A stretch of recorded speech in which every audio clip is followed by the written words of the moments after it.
संध्याकाळचं संपूर्ण तर काम झालं होतं, स्वयंपाक करायचं बाकी होतं. तेवढ्यामध्ये हानीची फ्रेंड पण आली होती विंचर म्हणून. तिला ना सागरवेणी टाकायची होती, तर मी तर सागरवेणी टाकणं ते तर लय दिवस झालं होतं. आज पण जमते का नाही म्हणून तसंच वाटत होतं. तरी पण मला चांगलं जमलं होतं, तुम्ही बघू शकता. तिचं विंचरणं झाल्यानंतर मी पण विंचरून घेतलं होतं. मग थोडंसं मेकअप शेकअप पण केलं होतं. मग माझा मेकअप कसा वाटला. पण आज तर दुपारी जेवणच केलं नव्हतं, भाजी पण होऊन गेली होती. मग काय 5 वाजता तर खूप जास्त भूक लागली होती. लगेच आलू चिप्स केलं होतं. तुम्हाला तर माहिती आहे मला किती जास्त आवडते. मग ते जेवण करत बसलो. जेवण झाल्यानंतर बाहेर कपडे आणायला जायचं होतं. आज ना कपडे काढायला पण खूप जास्त लेट झालं होतं.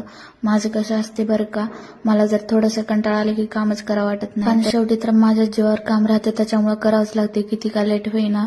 मग लगेच कपडे पण घरात आणून घेतलं होतं. कपड्याची घडी पण करून घेतलं होतं. कपडे संपूर्ण तर शेल्फामध्ये ठेवलं होतं. पण बाहेर तर बापरे इतकी जास्त थंडी सुटली की तुम्हाला काय सांगता पण येत नाही. त्यामुळे काम तर सोडून टाकून दिलं होतं. अगोदर स्वेटर लिवलं होतं. पण माझ्या मॅडमला तर कपड्याचे इतकं जास्त कंटाळा आहे की नाही, तिला तर कपडे अजिबात लेवा वाटतच नाहीत. स्वेटरसाठी तर रोज अडायचंच काम करते. आज पण तसंच होतं. मॅडम रडणं बंद करण्यासाठी थोडंसं मजा मस्ती तर करावंच लागते. मॅडम तर स्वेटर आणल्यापासून तर रडायची ऍक्टिंग नवीन शिकून घेतली होती.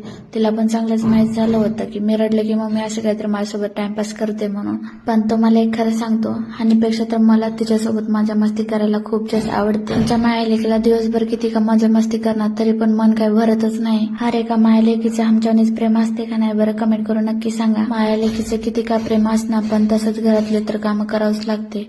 आज संध्याकाळच्या स्वयंपाकासाठी खिचडीच केलं होतं. तर चला मग बाय, नेक्स्ट व्हिडिओत भेटू.